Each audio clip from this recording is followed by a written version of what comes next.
Bem, daqui a pouco, ainda nesta edição de Conjuntura, vamos conversar com o professor Douglas Aprato Tenório. Agora, a nossa conversa com o advogado Marcelo Brabo Magalhães. Nosso assunto, direito eleitoral. Então, Marcelo, bem-vindo mais uma vez à nossa Conjuntura. Bom, uma pergunta que algumas pessoas ainda fazem. A esta altura do campeonato, o ex-presidente Lula ainda pode ser candidato a presidente? Bom dia, Flávio. Bom dia, os amigos do Conjuntura. É um prazer imenso estar uma vez mais aqui. Em verdade, não pode mais. A última substituição, a data limite para a substituição de candidatura era de 16 de setembro. Então, nesta eleição, ele não vai mais poder concorrer. Pode ser que venha se candidatar novamente, mas em eleições futuras, não na presente. Nessa encerrou. Nessa encerrou. Bom, e a situação de o ex-presidente está usando o guia eleitoral para pedir votos para o candidato do PT, Fernando Haddad. Isso, do ponto de vista legal, é permitido? Na minha ótica, sim. Até porque ele não deixa de ser cidadão, ele não está ainda com os direitos políticos suspensos, que no direito criminal e a demanda que tramita contra ele é um processo criminal, só vai deixar de existir aí a possibilidade dele pedir votos quando houver a suspensão dos direitos políticos. E essa só se dá com o trânsito em julgado da sentença penal condenatória. Enquanto estiver em trâmite, é normal. O que está se tentando fazer aí é evitar, às vezes, um uso indivíduo, no sentido dele gravar internamente dentro do sistema prisional, de ser utilizado gravações internas, dele poder internamente estar influenciando. Mas o que já está gravado pode ser normalmente utilizado. Talvez isso tenha sido até a motivação principal para a escolha do Haddad como sucessor. Até porque, possivelmente, tem muitas gravações da candidatura do Haddad em São Paulo, que estão sendo reaproveitadas. Que já estava gravado, aí se utiliza o... Se utiliza. Candidato a dar. Outra coisa, em relação ainda a essa questão do Partido dos Trabalhadores. O governador de Minas, Fernando Pimentel, disse na semana passada de que, caso seja eleito, Fernando Haddad vai conceder um indulto ao ex-presidente Lula. Isso é possível? Não acredito nisso, até porque para que você venha transformar em uma possibilidade no indulto, você tem que aprovar no Congresso Nacional e você tem que modificar a Constituição. Esse indulto de caráter geral, no caso específico, eu acho que é mais uma ficção, é mais um viés político do que um viés jurídico. Para um viés jurídico, você tem que atender os requisitos legais, o que eu não vislumbro nesse primeiro momento. Bom, por fim, mais uma pergunta. Olha, mais uma pergunta que muitos se fazem. Por que Lula ainda não está no presídio? Ele como condenado. Porque, na verdade, ele não é um condenado em caráter definitivo. A prisão dele ainda é em caráter temporário. É aquela crítica que todos nós fazemos, a pessoa ser trancafiada com julgamento em segundo grau, quando a Constituição da República é muito clara que a pessoa só pode ser trancafiada, só pode ser presa com a sentença penal condenatória, e essa sentença penal condenatória tem que ser submetida ao trânsito julgado. Então, como a prisão dele ainda é em caráter temporário, por isso que ele ainda está segregado na sede da Polícia Federal em Curitiba. Bom, agora uma pergunta com genérico. Qual a maior preocupação que os candidatos devem ter, candidatos não só a presidente, mas a qualquer cargo eletivo nesta eleição, que eles devem ter a esta altura do campeonato? Flávio, em verdade, agora a gente está na reta final da campanha. A gente tem uma eleição que é um tiro curto, como todos nós presenciamos, uma eleição onde a propaganda eleitoral ela foi por demais diminuída, a gente sente as ruas frias, todo mundo pensou que fôssemos ter uma preponderância enorme das redes sociais. A gente observa que essa preponderância, ela existe, mas não em caráter tão forte, que você deixou de existir outras situações e viés importantes, como o próprio guia eleitoral. E a gente observou que alguns institutos, apesar de importantes, eles tiveram uma tendência menor nesta eleição. A própria situação relativa às fake news, que a gente pensou que fosse uma tônica de campanha, a gente observa hoje que a melhor forma de você combater uma notícia falsa é com a contra-informação. Se você for ao judiciário e aguardar uma decisão judicial, às vezes aquela decisão judicial, mesmo quando lhe é favorável, ela não chega em tempo hábil de você poder evitar um dano ao processo eleitoral e à candidatura. Então, se você precisa de agilidade, tem que ser rápido na resposta, seria isso? Sem dúvida nenhuma. É a forma, né? E outra coisa, a gente observa também, Flávio, que não só a contra-informação é o meio mais eficaz de você combater a notícia falsa, como também talvez as pessoas tenham se coibido. A própria divulgação que foi feita pela imprensa em geral, pelo próprio TSE, dizendo que a fake news é crime e que é crime não apenas aquele que veiculou, mas aquele que compartilhou, que curtiu, isso talvez tenha diminuído. Aqui em Alagoas mesmo, nós temos poucos casos e poucas situações que foram submetidas ao Poder Judiciário para discutir a figura da fake news. Doutor Marcelo, A sua avaliação sobre as pesquisas eleitorais. Eu digo isso porque de vez em quando surgem, digamos assim, suspeitas em relação a essas pesquisas que são feitas. As pessoas, de maneira geral, costumam dizer que muitas são manipuladas. A sua opinião? Flávio, eu não posso acreditar em manipulação de pesquisas. Eu entendo que os institutos devem ser sérios. Se você tem algum argumento concreto contra algum instituto, alguma condução na realização concreta de uma pesquisa, que leva ao Poder Judiciário. E certamente o Poder Judiciário, se tiver a convicção de que aquela pesquisa foi manipulada, foi induzida, vai alijar. Até porque a pesquisa, ela é um dos indicativos. Você observa que nem sempre aquelas pesquisas se concretizam. Mas, a princípio, se existe um instituto, se foi feita a pesquisa, a gente tem que acreditar que elas são sérias. Do contrário, é melhor você alijar. Como já foi proposto, inclusive, já houve proposta legislativa que não se concretizou, de você evitar a veiculação, como está havendo hoje, com a profusão que está havendo das pesquisas. Você botar pelo menos um número de pesquisas a serem realizadas. Outra coisa também, evitar essas pesquisas na reta final. Até porque, certamente, aquele eleitor indeciso, aquele eleitor que vai buscar um voto válido, ele pode deixar influenciar. Mas é uma coisa que o nosso sistema legal ainda não reprimiu, ainda não previu com tanta acuidade, com tanta preponderância, mas certamente isso no futuro deve acontecer. É um processo, e como eu digo sempre, a nossa Constituição ainda é muito nova, a gente está num processo ainda de sedimentação, e o mesmo acontece com o direito eleitoral e com a legislação a ser aplicada. Bom, essa história de se marcar um prazo para se fazer a pesquisa, tipo assim, 10 dias antes da eleição, a última pesquisa eleitoral. O senhor é a favor ou é contra? Eu sou a favor, até porque, Flávio, o que é que vai acontecer? Você pode, eu não quero acreditar que as pesquisas são manipuladas, mas a pesquisa pode influenciar. Às vezes acontece o que é natural em pesquisa, a gente vê uma diferença de uma para outra e a gente observa a margem de erro. Então, dentro daquela margem de erro, isso pode acontecer, de puxar para mais ou para menos, mas eu não acredito que ela seja manipulada a ponto de você reverter um resultado que ele realmente esteja dando naquele momento, naquela conjuntura atual. Por falar em manipulação, há quem diga também, não há quem diga, há quem suspeite das urnas eletrônicas. Inclusive o candidato Bolsonaro está tocando muito nesse tema ultimamente, mesmo do hospital, ele tem se posicionado nesse sentido. O senhor acredita nisso? Não acredito. Eu continuo dizendo a mesma coisa. No dia que eu acreditar que as urnas eletrônicas podem ser manipuladas, eu não tenho mais interesse em trabalhar no direito eleitoral. Eu acho que pode haver fraude, sim, mas é a fraude humana. É a fraude em razão da falta de fiscalização, uma pessoa votar em local do outro, um mesário que seja uma pessoa adepta a um partido político, observando que não tem a devida fiscalização, de dar alguns votos a um candidato que ele deseje. A fraude humana pode existir, sim. A fraude eletrônica eu não acredito. E vou mais além. Em regra, quando um candidato ele discute a lisura do processo eleitoral, discutindo a segurança das urnas eletrônicas, ele ou aquele candidato está fragilizado, ele quer justificar um eventual insucesso seu, ou é um candidato que está dizendo apenas no sentido de prevenir uma eventual responsabilidade, advertir a todos do processo eleitoral que tem que ser feito de maneira lisa. Mas eu não acredito, sinceramente, que haja fraude e continuarei trabalhando nesse sentido. Bom, a não ser que a legislação mude mais uma vez, né? Essa deve ser a última eleição com as chamadas coligações eleitorais.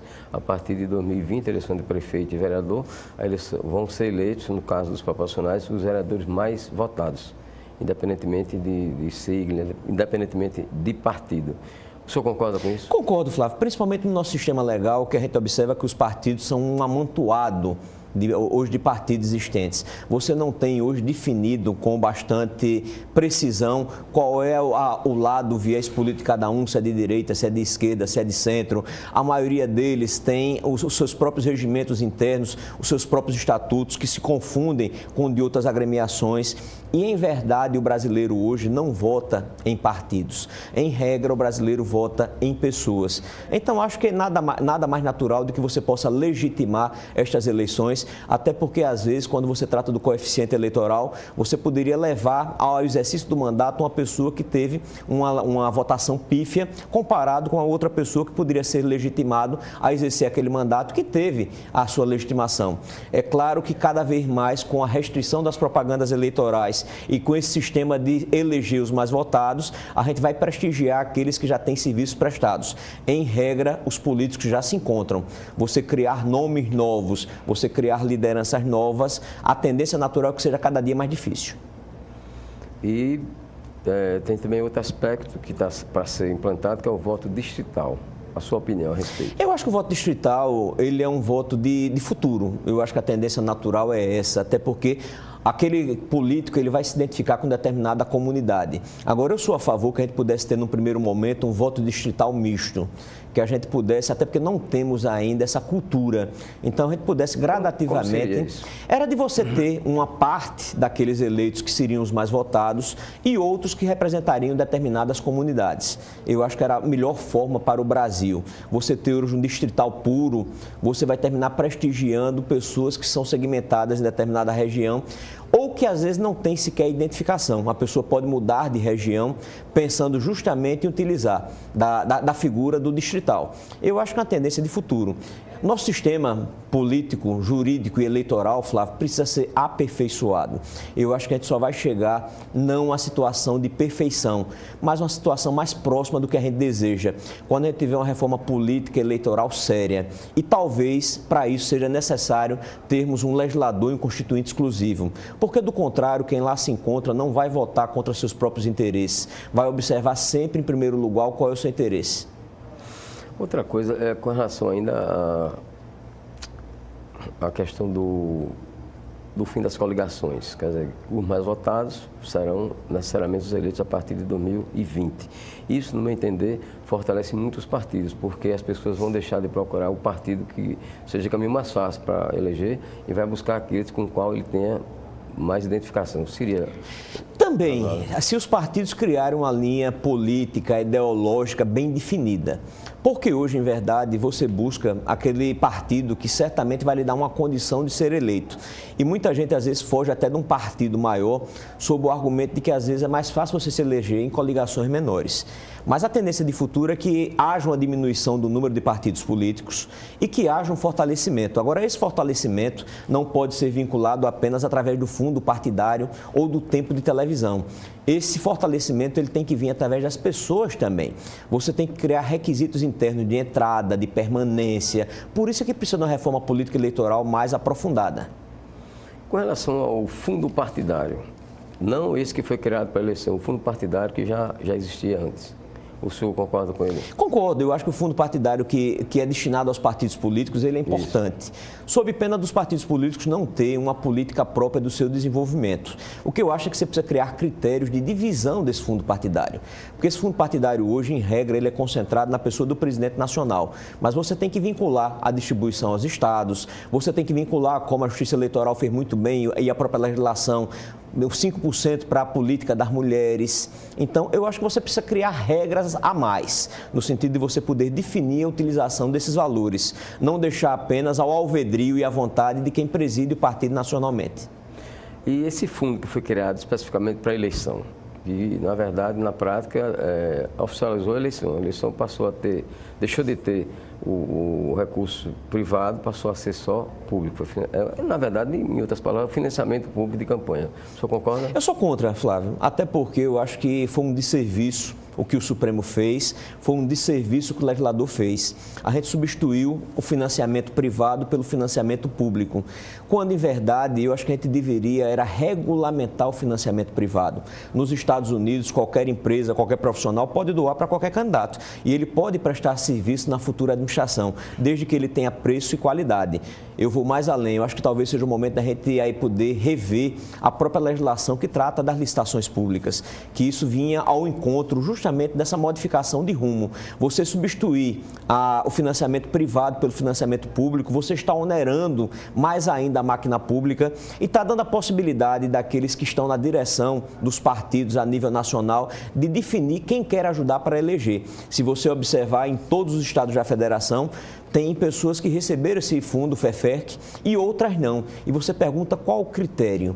Quer dizer, o critério não é bem definido. Quem define o critério termina sendo a direção nacional. Alguns partidos baixaram resolução querendo definir isso, mas termina muito da vontade de quem está comandando o partido nacionalmente.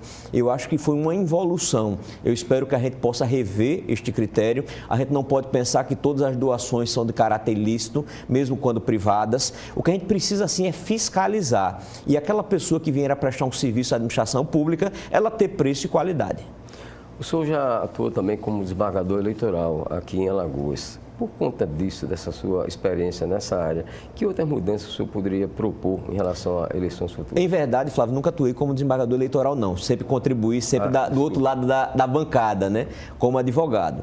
Mas eu acho que o que a gente precisa passar desse momento agora das eleições, primeiro, quem ganhar para presidente da República é tentar unir a nação.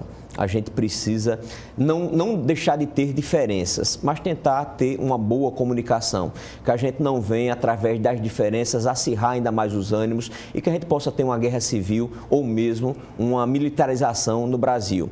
Mas o que a gente precisa tratar da parte política é justamente isso, é termos reformas sérias, profundas, reformas que venham a transformar e pensar apenas no presente, mas pensar no futuro. A gente viu o fortalecimento dos partidos políticos através da reforma partidária, o fortalecimento das instituições, a gente repensar a própria justiça eleitoral, que hoje é uma justiça emprestada. Talvez fosse o momento da gente evoluir e nós termos hoje ministros e desembargadores aí de caráter permanente e se onerar muito pouco a estrutura da justiça eleitoral, que você mantivesse os juízes, sim, emprestados da justiça estadual, mas que o TSE pudesse ser um TSE permanente, que os TREs pudessem ser permanentes.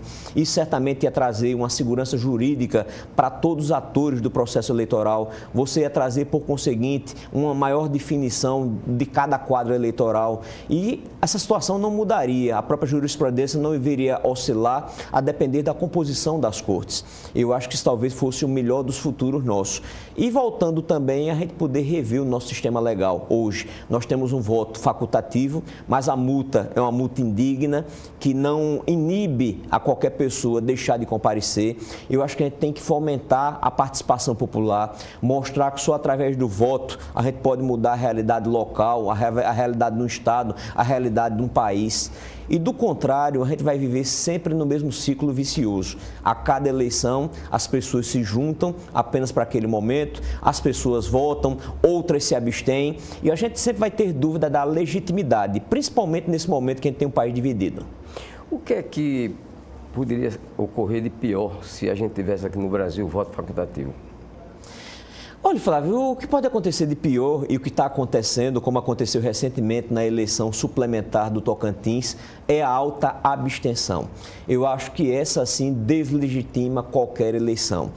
Eu vou mais além, eu acho que a Justiça Eleitoral podia ter sido mais veemente para mostrar a importância do voto, inclusive para rever os valores das multas aplicadas àquela pessoa que não comparece para votar. Eu sei que evoluiu-se muito, melhorou-se em algumas situações, permitindo o voto do militar, o voto dos próprios integrantes das forças do Exército Nacional que não participavam. Isso é uma forma de legitimar.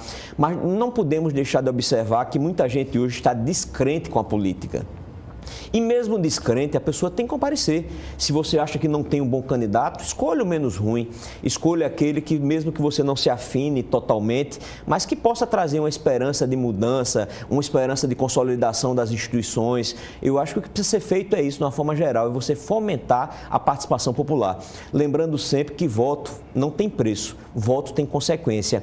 E a abstenção pode ter também a mesma consequência de uma venda do voto. Você termina legitimando aquele que não seria a melhor opção para o seu município, para o seu estado, para o seu país.